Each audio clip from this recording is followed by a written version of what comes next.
Bismillahirrahmanirrahim. Assalamualaikum warahmatullahi wabarakatuh.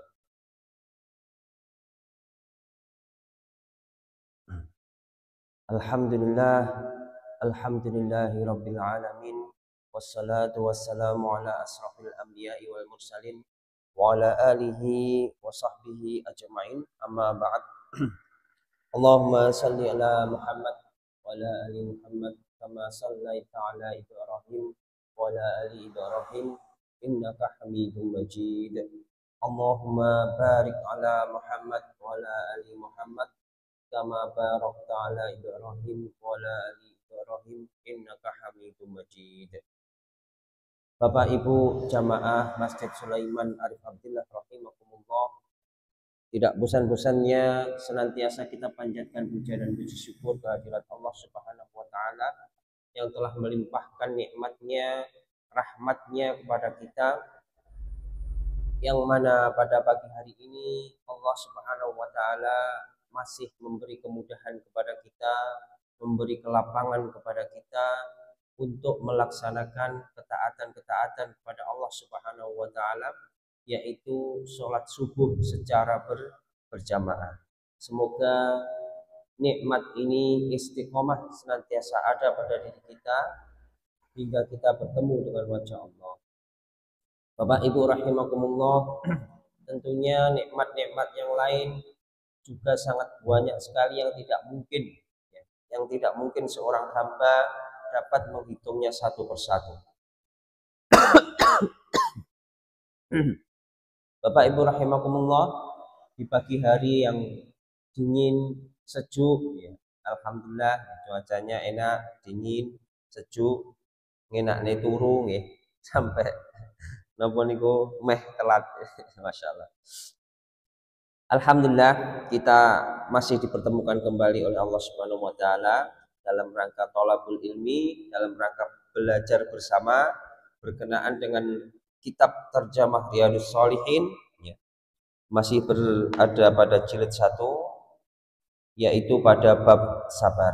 Bapak Ibu rahimakumullah, langsung ya, saya bacakan beberapa hadisnya. Bismillahirrahmanirrahim.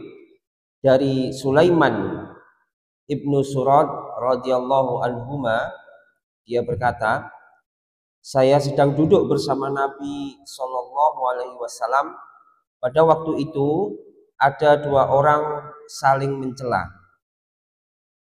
Salah seorang dari keduanya telah memerah wajahnya dan membesar otot-otot lehernya. Maka Rasulullah Shallallahu alaihi wasallam bersabda, sesungguhnya saya mengetahui satu kalimat, seandainya ia mengucapkannya, tentu hilanglah darinya apa yang sedang ia rasakan. Andaikan saja ia membaca, aku berlindung kepada Allah dari syaitan yang dirajam, tentu akan hilang apa yang sedang ia dapatkan. Mereka berkata kepadanya, sesungguhnya Nabi Shallallahu alaihi wasallam bersabda, berlindunglah kepada Allah dari syaitan yang dirajam. Hadis riwayat Bukhari Muslim. Bapak Ibu rahimakumullah, tentunya kita dalam hidup bermasyarakat, dalam bersosial ini juga tidak luput, tidak terlepas dari yang namanya marah atau kemarahan karena sesuatu hal. Di dalam hadis ini ada seorang sahabatnya yang marah, saking marahnya wajahnya sampai memerah, otot-otot lehernya sampai kelihatan. Cara Jawane merengkeleng. Berarti niki napa? Nesune tenanan, nuwesu tenanan. Maka Rasulullah sallallahu alaihi wasallam mengajarkannya pripun atau bagaimana cara meredam emosi, meredakan nesu kita, yaitu dengan apa? Membaca ta'awud. A'udzu billahi minasyaitonir rajim, ya. Yang artinya apa? Aku berlindung kepada Allah dari syaitan yang dirajam. Jadi dirajam niku dilempar dengan ya bisa jadi dengan batu atau dengan panah api ya. Jadi a'udzubillahi minasyaitonirrajim ya. Aku berlindung kepada Allah, dari syaitan yang dirajam. Bisa jadi dengan kita mengucap ta'awudz, syaitan itu akan dirajam, dilempari dengan batu atau mungkin dengan panah-panah api. Wallahu a'lam bishawab, karena ini peristiwa gaib, kita tidak bisa melihatnya. Tapi dari hadis ini pasti apabila seseorang itu sedang marah, dalam keadaan marah, kemudian ia mengucap ta'awudz, a'udzubillahi minasyaitonirrajim, maka Allah Subhanahu wa taala akan memperkenankan meredakan amarahnya, karena sesungguhnya amarah itu dari syaitan.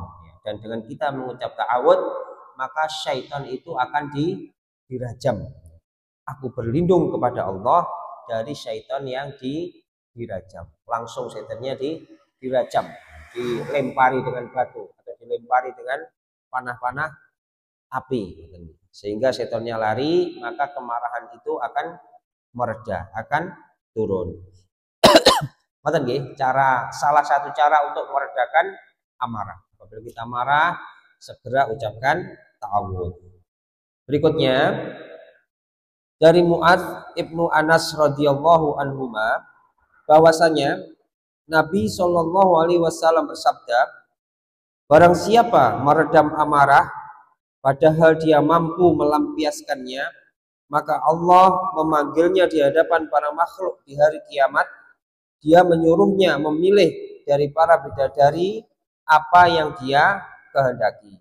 Hadis riwayat Abu Dawud dan At-Tirmizi. Derajat hadisnya hasan. Bapak Ibu rahimakumullah, ini salah satu keutamaan atau balasan yang Allah berikan ya kepada orang-orang yang mampu menahan, mampu mengendalikan amarahnya.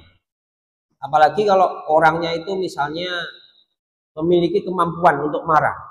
Misalnya wong ini ku gede dhuwur, kuat katanya.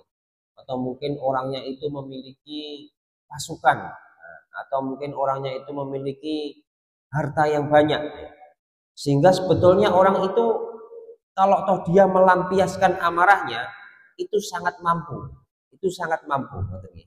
Dengan apa yang Allah karuniakan kepadanya, dia mampu marah dan mampu untuk melampiaskannya.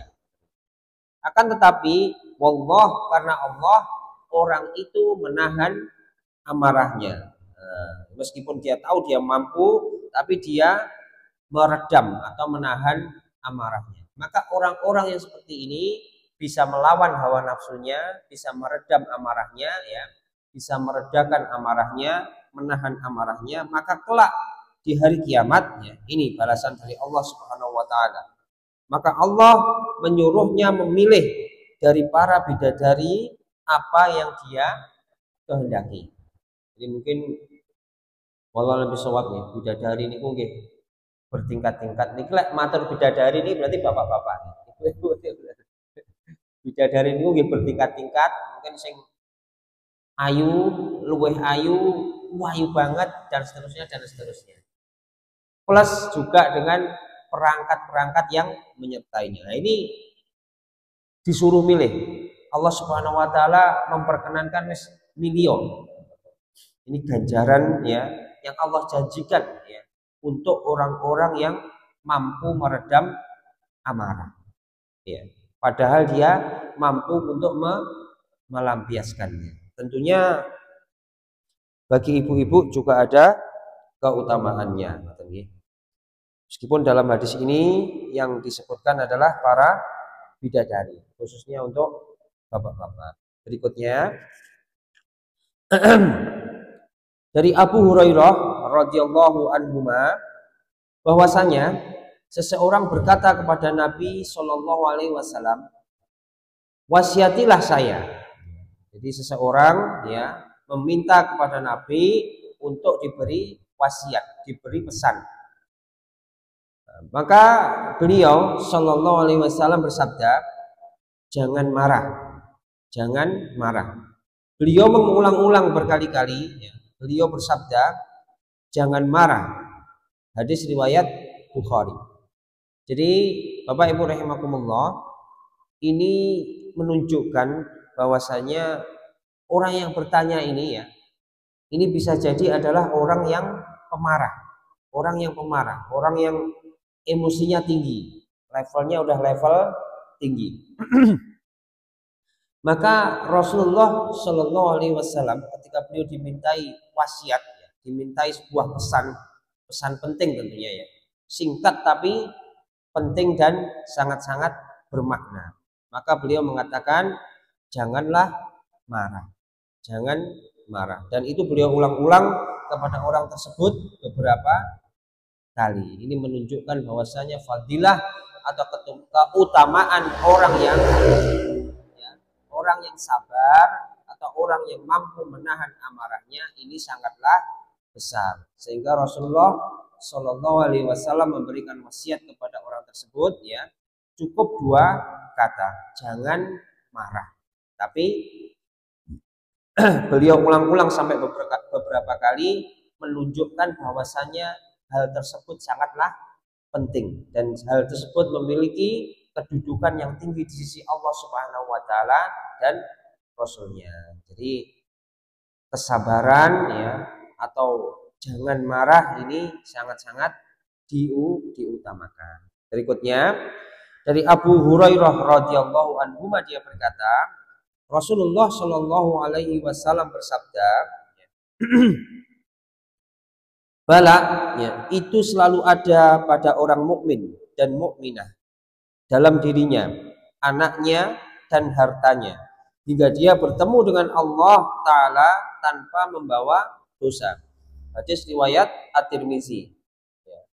Derajat hadisnya Hasan Sahih. Bapak Ibu rahimakumullah, seperti yang telah kita pelajari bersama pada kesempatan-kesempatan yang lalu, bahwasanya semua perkara yang menimpa seorang muslim ya, itu adalah baik, termasuk juga penderitaan atau ujian yang menimpa seorang muslim itu tidaklah Allah timpakan kepadanya kecuali Allah menghendaki kebaikan atasnya, atau Allah hendak menggugurkan dosa-dosa seorang muslim itu seperti halnya daun-daun yang berguguran dari batangnya atau dari pohonnya. Maka dari itu dalam hadis ini Rasulullah Shallallahu Alaihi Wasallam bersabda bahwasanya bala atau keburukan ya, atau apa bahasa ini, kejelekan atau sesuatu yang tidak disukai ya, sesuatu yang tidak disukai itu akan selalu ada. Jadi pasti akan selalu ada pada diri seorang muslim dan mukminah dan muslimah. Jadi misalnya pulau itu pasti ada hal-hal yang tidak saya sukai, yang itu berat bagi saya, yang itu merupakan penderitaan bagi saya, dan itu pasti akan senantiasa ada. Karena nopo? Karena Allah Subhanahu wa taala ya, itu menghendaki seorang hamba itu ya bertemu dengan Allah Subhanahu wa taala tanpa membawa dosa. Sehingga dengan bala itu, dengan keburukan-keburukan itu, dengan kejelekan-kejelekan itu, sekali lagi Allah hendak menggugurkan dosa-dosanya sebagaimana daun-daun berguguran dari batangnya, dari pohonnya.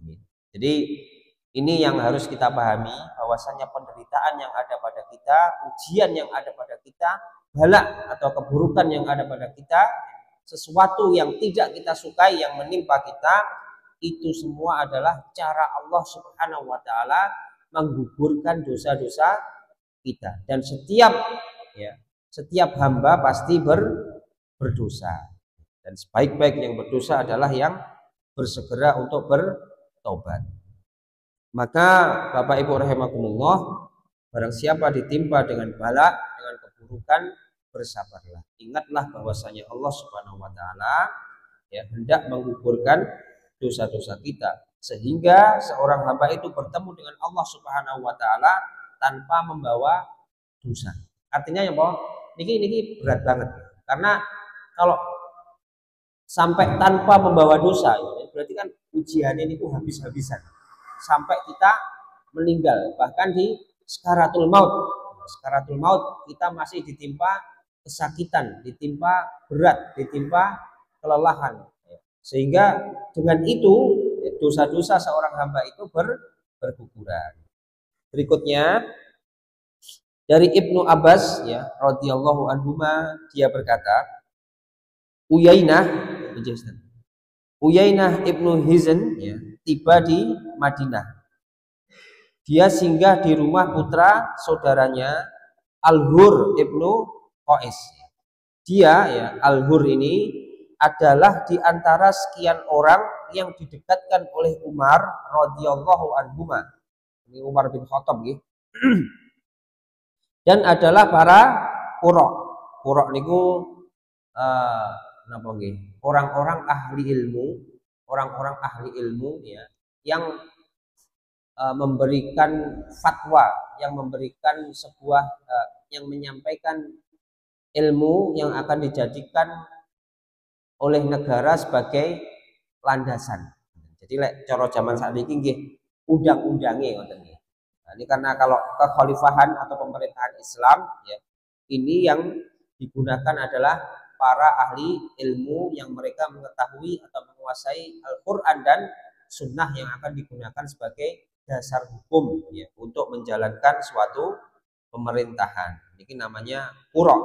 Nah niki Al-Hur tadi niku adalah termasuk para qurra niki, para ahli ilmu niki. Kami lanjutkan. Orang-orang yang menjadi anggota majelis persidangan dan musyawarah Umar radhiyallahu anhu. Nah niki dijelaskan iki.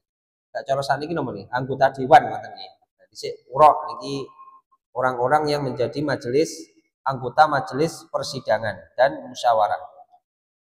Apakah mereka sudah tua ataukah muda?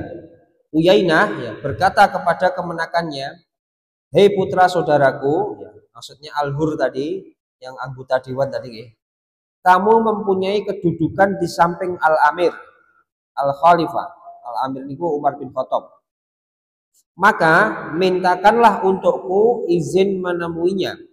Maka dia memintakan izin untuknya, lalu Umar mengizinkannya. Tatkala dia masuk, ya, tatkala Uyainah tadi masuk menemui Umar, dia berkata,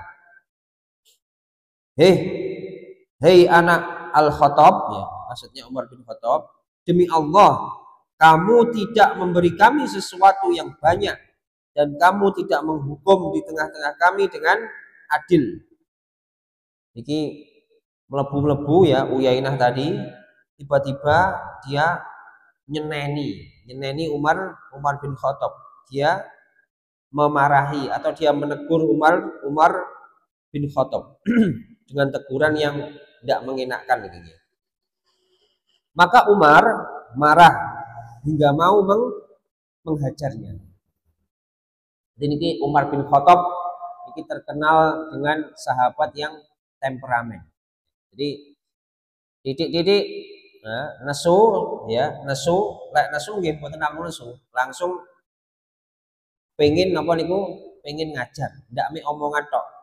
Langsung diajar, lek nggawa pedang ngoten wis langsung ditokne pedange. Saya penggal, nah, langsung ngoten nggih. Kami lanjutkan. Maka Al-Hur tadi napa niku anggota dewan tadi nggih, anggota dewannya Umar berkata kepada Umar, maksudnya menasihati Umar, wahai Amir al-Mukminin, sesungguhnya Allah taala berfirman kepada nabinya, A'udzubillahi minasyaitonirrajim, bismillahirrahmanirrahim, ya, yang artinya jadilah engkau pemaaf dan suruhlah orang mengerjakan yang ma'ruf serta berpalinglah daripada orang-orang yang bodoh. Surat Al-A'raf ayat 149. Jadi ini Al-Hur tadi menasihati Amirul Mukminin yang sedang marah ya.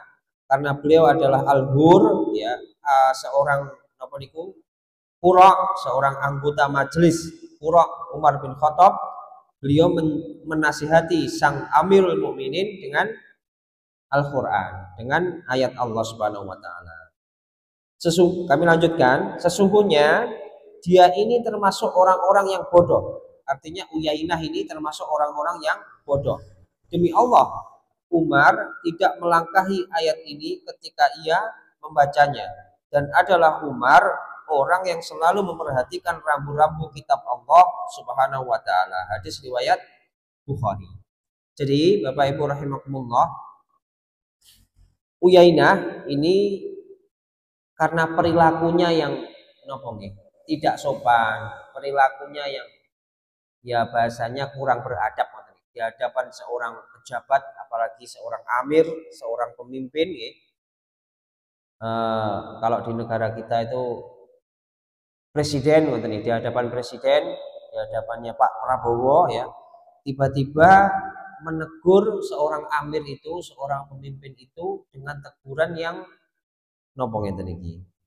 yang kasar yang kasar, yang kurang sopan Maka keumumannya orang-orang yang melakukan hal seperti ini ya, melakukan meskipun itu teguran maksudnya baik, tapi karena penyampaiannya itu kurang baik, tidak sopan, kasar dan terkesan langsung menyalahkan ya tanpa bukti-bukti yang jelas, ini disebut atau digolongkan pada orang-orang yang bodoh, orang-orang yang jahil. Jadi bagaimana kita melihat seseorang itu ya, yaitu dengan cara salah satunya adalah bagaimana ia menyampaikan ya sesuatunya, menyampaikan keluhannya atau tegurannya. Kalau ia menyampaikan dengan santun, menyampaikan dengan baik,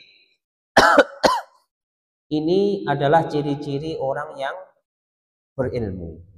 Sementara kalau dia menyampaikan dengan kasar, seenaknya sendiri, apa nih bahasa Jawanya apa? Tok ngok nih, tok ngok ini nggak boleh. Langsung lah ngoten wis, pokoke langsung diomong ning ngono ora ndok kiwa tengen ngoten nggih. Ini adalah salah satu ciri-ciri orang yang jahil, orang yang bodoh. Sehingga dia menyampaikan sesuatunya itu tanpa ilmu, hanya menuruti hawa nafsunya aja. Menurutku salah ya tak sampai ini salah. Padahal Rasulullah Shallallahu Alaihi Wasallam itu mengedepankan akhlak yang baik, mengedepankan ilmu. Jadi kalau kita menyampaikan sesuatu niku ya didelok. Lek sing diajak bicara niku pejabat ngoten nggih, atau mungkin bahkan seorang pemimpin, ya harus caranya juga harus dengan baik, beda ngoten nggih. Bukan seperti misalnya zaman sekarang ini titik-titik demo, bahkan menghujat pemimpinnya ya, di bikin poster-poster ditulis dengan kata-kata yang kotor. Nah, ini tentunya berdasarkan hadis ini tadi ya, merupakan salah satu ciri-ciri kejahilan, kebodohan. Wong kita sendiri pun atau orang yang menghujat itu pun ya, kalau misalnya dia jadi pemimpinnya, kemudian diperlakukan seperti itu ya, pasti dia juga akan marah, dia juga akan tersinggung ya. Karena pada hakikatnya jabatannya atau amanah kepemimpinan itu ya Allah Subhanahu wa taala lah yang memberikan kepadanya.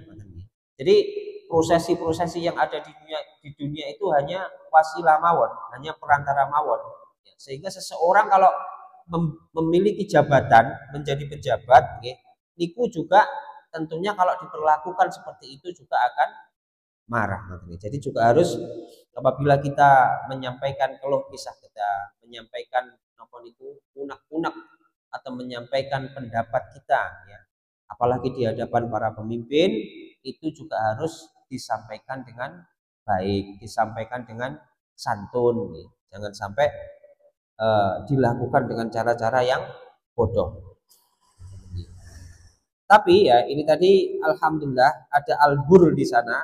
Al-Hur ini yang merupakan anggota dewannya Umar tadi yang menasihati Umar yang sudah marah karena ditegur seperti itu. Umar marah, tetapi Al-Hur tadi menasihati dengan salah satu ayat yang ada di dalam Al-Qur'an, yaitu surat Al-A'raf ayat 149.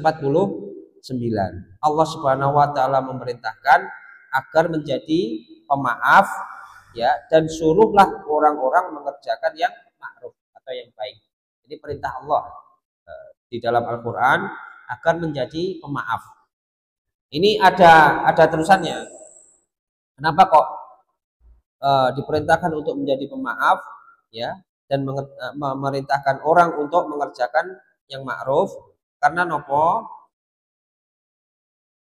niku pemaaf nih. Dengan pemaaf ini kebaikan yang besar akan kita dapat.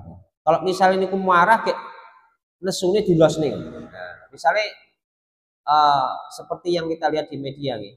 Itu orang-orang zaman sekarang tuh kejadian nopo ngoten mesu dibablas nih. 12 nih sampai berkelahi. Atau bahkan sampai terjadi naudzubillah min dzalik pembunuhan. Maka yang ada nopo kerugian, Bapak Ibu rahimakumullah.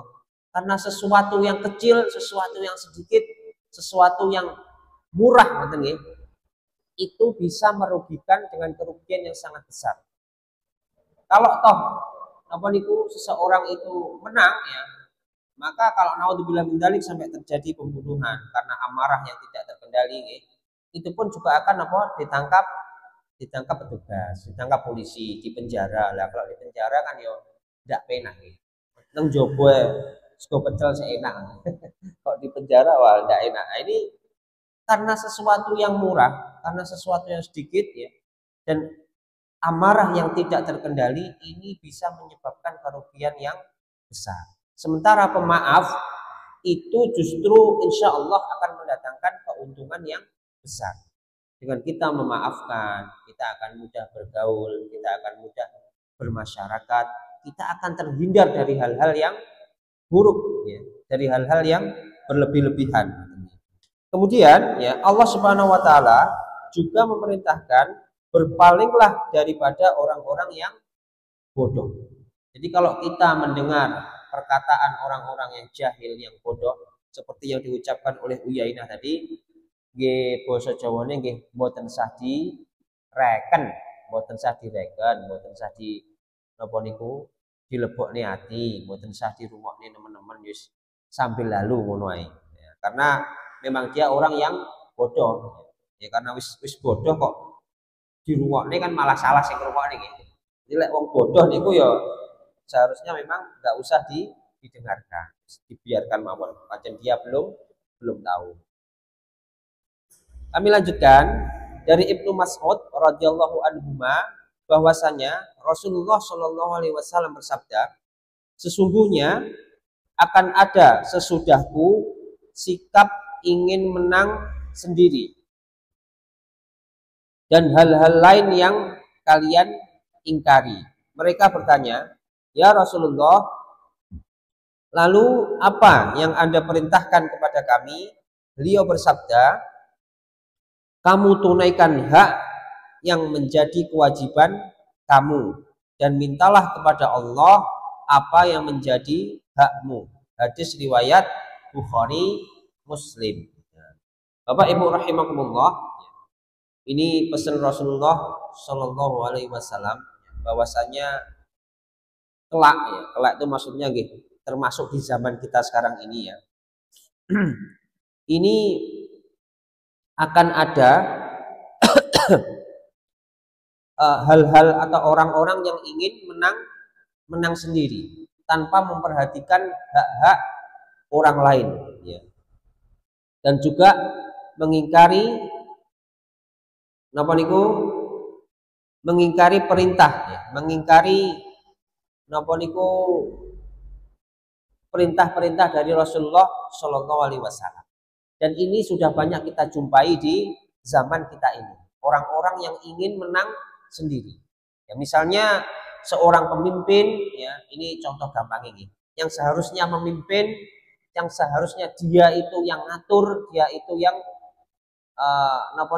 berpendapat, dia itu yang memutuskan segala sesuatunya.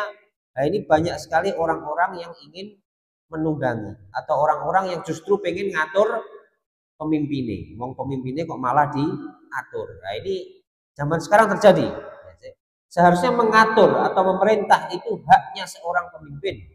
Tapi ada orang-orang yang justru ingin mengambil hak itu, padahal bukan dia pemimpinnya. Nah, ini termasuk apa yang disabdakan oleh Rasulullah Shallallahu Alaihi Wasallam 1500 tahun yang lalu. Seharusnya taat kepada pemimpin, tapi justru nopo niku membangkang, nopo ngatur, malah pengen ngatur pemimpinnya, pengen menang sendiri. Pemimpinnya malah disetir. Nah, ini terjadi zaman sekarang ini. Ini terjadi. Ini walau bisawab bisa jadi karena pemimpinnya yang lemah, ya, atau bisa jadi karena konspirasi yang kuat, konspirasi jahat yang kuat, sehingga seorang pemimpin itu juga dihadapkan pada dilema yang berat, atau hal-hal yang lain yang sifatnya ingin menang sendiri sehingga tidak menghormati hak-hak orang lain. Atau ya seringlah di jalan wonten niku nggih. Ini jalan ini harusnya haknya si A. Ini karena sesuatu hal diserobot. Nah, ini kan kadang ya saat ini. Apalagi jalannya rame, niki lek ndak nyerobot ndak ndang teko. pun anu nggih, pun lazim niku nggih. Jadi mengambil hak orang lain niku seolah-olah zaman sekarang niku sudah menjadi sesuatu yang lazim, sesuatu yang umum. Karena nopo? Karena gini wow, pengen menang sendiri. Naudzubillah min dzalik. Semoga Allah Subhanahu wa taala menghindarkan kita dari sifat dari sikap ini, mengampuni seluruh dosa-dosa kita sehingga kita bertemu dengan wajah Allah dalam keadaan tanpa dosa, dalam keadaan bersih, suci, dan Allah masukkan kita ke dalam surganya, surga Firdaus insyaallah. Ada kurang lebihnya saya mohon maaf. Monggo bersama-sama kita tutup dengan doa kafaratul majelis. Subhanakallahumma wa bihamdika asyhadu alla ilaha illa anta astaghfiruka wa atubu ilaik. Wassalamualaikum warahmatullahi wabarakatuh. أضفيت على الحسن العبقى